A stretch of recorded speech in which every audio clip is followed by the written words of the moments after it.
നമസ്കാരം. പശ്ചിമേഷ്യയിൽ നിലനിൽക്കുന്ന കടുത്ത നയതന്ത്ര സൈനിക സംഘർഷങ്ങളും അന്താരാഷ്ട്ര ഇന്ധന വിപണിയിലെ കടുത്ത അസ്ഥിരതയും കാരണം ലോകമെമ്പാടും അസംസ്കൃത എണ്ണയുടെ വിതരണം വലിയ വെല്ലുവിളികൾ നേരിടുകയാണ്.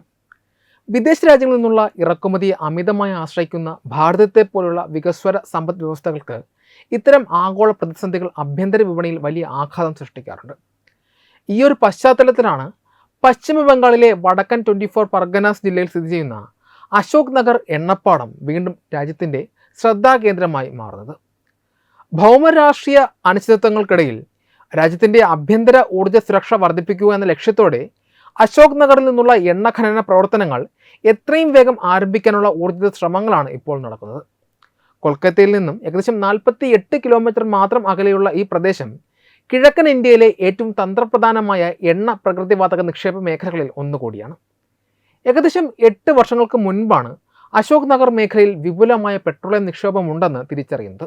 തുടർന്ന് 2018 രാജ്യത്തെ പ്രമുഖ പൊതുമേഖലാ സ്ഥാപനമായ oil and natural gas corporation അഥവാ ONGC ഇവിടെ ഔദ്യോഗികമായി എണ്ണ ശേഖരം കണ്ടെത്തുകയും ഇത് കിഴക്കൻ ഇന്ത്യയിലെ ആദ്യത്തെ എണ്ണ ഉൽപ്പാദന മേഖലയായി പ്രഖ്യാപിക്കുകയും ചെയ്തു. ലഭ്യമായ ശാസ്ത്രീയ കണക്കുകൾ പ്രകാരം 240 ദശലക്ഷത്തിലധികം ബാരൽ അസംസ്കൃത എണ്ണയുടെ വൻ നിക്ഷേപമാണ് ഈ പാടത്തുള്ളത്. മുൻപ് ഇവിടെ ONGCയുടെ നേതൃത്വത്തിൽ ഡ്രില്ലിംഗ് അടക്കമുള്ള ഖനന ജോലികൾ ആരംഭിച്ചിരുന്നു എങ്കിലും ബംഗാൾ നിയമസഭാ തെരഞ്ഞെടുപ്പിന് തൊട്ടു മുൻപ് രൂപപ്പെട്ട ചില പ്രാദേശിക തർക്കങ്ങളും തടസ്സങ്ങളും കാരണം പദ്ധതി താൽക്കാലികമായി നിർത്തിവെക്കേണ്ടി വരികയായിരുന്നു. എന്നാൽ പശ്ചിമേഷ്യയിലെ ഇപ്പോഴത്തെ സംഘർഷങ്ങൾ ഭാരതത്തിൻ്റെ ഇന്ധന ഇറക്കുമതിയെ ബാധിക്കുമെന്ന ആശങ്ക ശക്തമായതോടെ ഈ പദ്ധതിക്ക് ഇപ്പോൾ വലിയ രാഷ്ട്രീയവും സാമ്പത്തികവുമായ പ്രാധാന്യമാണ് കൈവന്നിരിക്കുന്നത്. നിലവിലെ അനുകൂല സാഹചര്യത്തിൽ ONGCക്ക് യാതൊരുവിധ പ്രതിബന്ധങ്ങളുമില്ലാതെ ഖനന പ്രവർത്തനങ്ങൾ വേഗത്തിൽ പൂർത്തിയാക്കാൻ സാധിക്കുമെന്നാണ് നിഗമനം. അശോക് നഗർ എണ്ണപ്പാടത്തിൻ്റെ വികസനവുമായി ബന്ധപ്പെട്ട ചർച്ചകൾക്ക് ദില്ലിയിൽ വെച്ച് നടന്ന ഒരു സുപ്രധാന കൂടിക്കാഴ്ച വഴിയാണ് ഇപ്പോൾ പുതിയ വേഗത കൈവന്നിരിക്കുന്നത്. പാർലമെന്റ് അംഗമായ സമീക് ഭട്ടാചാര്യ കേന്ദ്ര ധനമന്ത്രി നിർമ്മല സീതാരാമനുമായി ദില്ലിയിൽ കൂടിക്കാഴ്ച നടത്തുകയും ബംഗാളിൻ്റെ സാമ്പത്തിക പുനരുജ്ജീവനത്തെക്കുറിച്ചും അശോക് നഗറിലെ എണ്ണ ഉൽപ്പാദനം ദ്രുതഗതിയിലാക്കുന്നതിനെക്കുറിച്ചും വിശദമായ ചർച്ചകൾ നടത്തുകയുണ്ടായി. പശ്ചിമ ബംഗാളിൽ കഴിഞ്ഞ കുറച്ചു കാലമായി വ്യവസായ രംഗത്തുണ്ടായ വൻ ഇടിവ് പരിഹരിക്കുവാനും സംസ്ഥാനത്തിൻ്റെ സാമ്പത്തിക അടിത്തറ ശക്തമാക്കാനും ഈ എണ്ണപ്പാടത്തിന് സാധിക്കുമെന്ന് കൂടിക്കാഴ്ചയിൽ വിലയിരുത്തപ്പെട്ടു. പ്രധാനമന്ത്രി നരേന്ദ്രമോദിയുടെ സോനാർ ബംഗ്ല അതായത് സുവർണ ബംഗാൾ എന്ന കാഴ്ചപ്പാട് യാഥാർത്ഥ്യമാക്കുന്നതിനായി പാർട്ടി ഒരു പ്രത്യേക വികസന റോഡ് മാപ്പ് തയ്യാറാക്കിയിട്ടുണ്ട് എന്നും സംസ്ഥാനത്തെ വ്യവസായവൽക്കരണത്തിനും വലിയ തോതിലുള്ള തൊഴിലവസരങ്ങൾ സൃഷ്ടിക്കുന്നതിനും കേന്ദ്രത്തിൻ്റെ ശക്തമായ പിന്തുണയും നിക്ഷേപവും അത്യന്താപേക്ഷിതമാണെന്ന് സമീക് ഭട്ടാചാര്യ വ്യക്തമാക്കുകയുണ്ടായി. ബംഗാൾ മുഖ്യമന്ത്രി സുവേന്ദു അധികാരി പ്രധാനമന്ത്രിയും ആഭ്യന്തരമന്ത്രിയുമായി നടത്തിയ കൂടിക്കാഴ്ചയ്ക്ക് തൊട്ടു പിന്നാലെയാണ് ഈ നീക്കങ്ങൾ എന്നതും ശ്രദ്ധേയമാണ്. ആഭ്യന്തരമായി അസംസ്കൃത എണ്ണ ഉൽപ്പാദനം വർദ്ധിപ്പിക്കുന്നത് വിദേശ രാജ്യങ്ങളിൽ നിന്നുള്ള ഇന്ത്യയുടെ ഇന്ധന ഇറക്കുമതി ഭാരം വലിയ തോതിൽ കുറയ്ക്കാൻ സഹായിക്കുമെന്ന് ഈ പ്രോജക്റ്റിനെ പിന്തുണയ്ക്കുന്നവർ ചൂണ്ടിക്കാണിക്കുന്നു. നിലവിൽ ഭാരതം തങ്ങളുടെ ആവശ്യത്തിനുള്ള എണ്ണയുടെ സിംഹഭാഗവും വൻതുക നൽകി പശ്ചിമേഷ്യൻ രാജ്യങ്ങളിൽ നിന്നാണ് ഇറക്കുമതി ചെയ്യുന്നത്.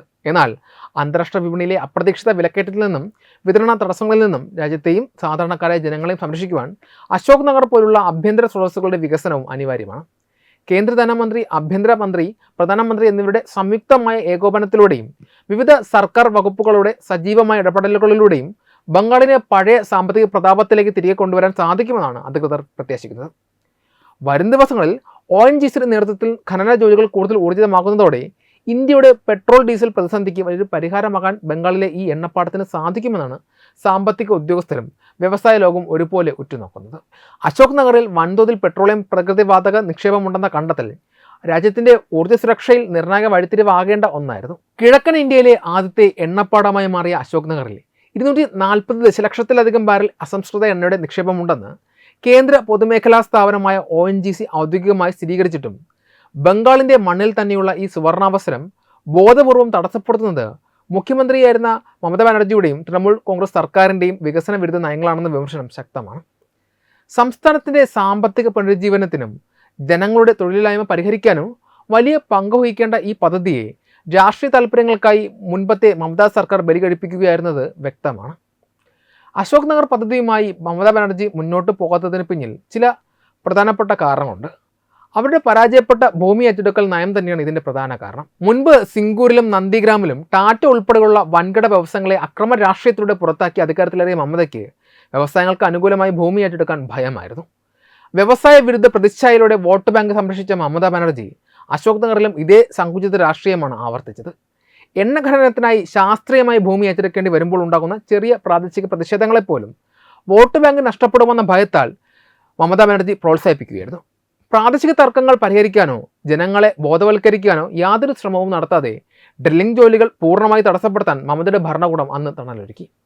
നിയമസഭാ തെരഞ്ഞെടുപ്പുകളിലെ താൽക്കാലിക രാഷ്ട്രീയ ലാഭത്തിനായി ഒരു സംസ്ഥാനത്തിൻ്റെ ദീർഘകാല വികസന സാധ്യതകളെയാണ് അവർ തല്ലി ഇല്ലാതാക്കിയത്.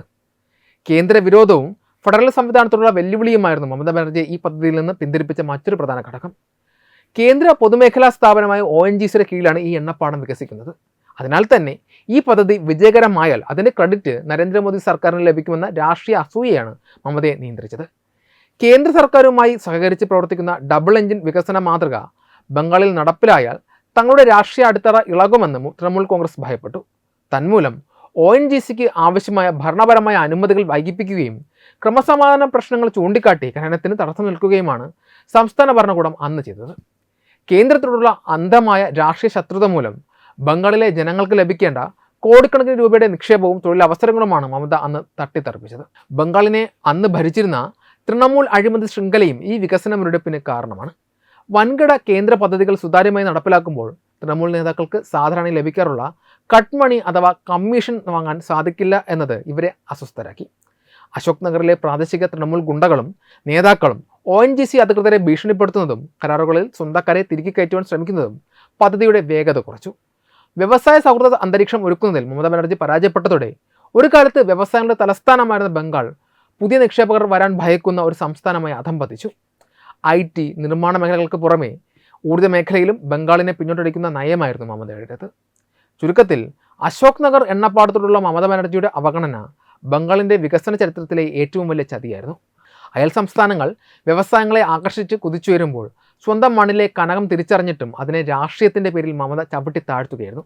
എന്നാൽ ഈ എണ്ണപ്പാടം പദ്ധതി യാഥാർത്ഥ്യമാകുന്നതിലൂടെ പ്രദേശത്ത് ആയിരക്കണക്കിന് പുതിയ തൊഴിലവസരങ്ങളും അടിസ്ഥാന സൗകര്യ വികസനവും ഉണ്ടാകും. ഇതിൻ്റെ പൂർണ്ണമായ ക്രെഡിറ്റ് മുഖ്യമന്ത്രി എന്ന നിലയിൽ സുവേന്ദു അധികാരിക്കായിരിക്കും ലഭിക്കുക. ഇത് താഴ്ത്തട്ടിലുള്ള സാധാരണക്കാരായ വോട്ടർമാർക്കിടയിൽ വലിയ മാറ്റമുണ്ടാക്കുകയും തൃണമൂലിൻ്റെ വോട്ട് ബാങ്കുകളിൽ കൂടുതൽ വിള്ളൽ വീഴ്ത്തുകയും ചെയ്യും. മുൻകാലത്ത് കേന്ദ്ര പദ്ധതികൾ നടപ്പിലാക്കുമ്പോൾ പ്രാദേശിക തൃണമൂൽ നേതാക്കൾ ഉന്നയിച്ചിരുന്ന അഴിമതി ആരോപണങ്ങളും കട്ടുമണി സമ്പ്രദായവും പുതിയ ഭരണത്തിന് കീഴിൽ ശക്തമായി അടിച്ചമർത്തപ്പെടുകയാണ്. അശോക് നഗറിൽ ONGCക്ക് പൂർണ്ണമായ സുരക്ഷയും ഭരണപരമായ അനുമതികളും പുതിയ മുഖ്യമന്ത്രി നേരിട്ട് ഉറപ്പാക്കുമ്പോൾ തൃണമൂലിൻ്റെ താഴെത്തട്ടിലുള്ള സാമ്പത്തിക രാഷ്ട്രീയ ശൃംഖലകൾ കൂടുതൽ ദുർബലപ്പെടും. ചുരുക്കത്തിൽ 15 വർഷത്തെ ഭരണത്തിന് ശേഷം പ്രതിപക്ഷത്തേക്ക് മാറേണ്ടി വന്ന മമതാ ബാനർജിക്ക് തങ്ങൾ തടസ്സപ്പെടുത്തിയ വൻകിട പദ്ധതികൾ പുതിയ മുഖ്യമന്ത്രി സുവേന്ദു അധികാരി വിജയകരമായി നടപ്പിലാക്കുന്നത് കാണേണ്ടി വരുന്നത് വലിയൊരു രാഷ്ട്രീയ തിരിച്ചടിയാണ്. വികസന രാഷ്ട്രീയത്തിൻ്റെ ഈ പുതിയ തരംഗം മമതാ ബാനർജിയുടെയും തൃണമൂൽ കോൺഗ്രസിൻ്റെയും തിരിച്ചുവരവ് സാധ്യതകളെ കനത്ത രീതിയിൽ പ്രതിരോധത്തിലാക്കും. വെബ് ഡെസ്ക് തത്വമൈ ന്യൂസ്.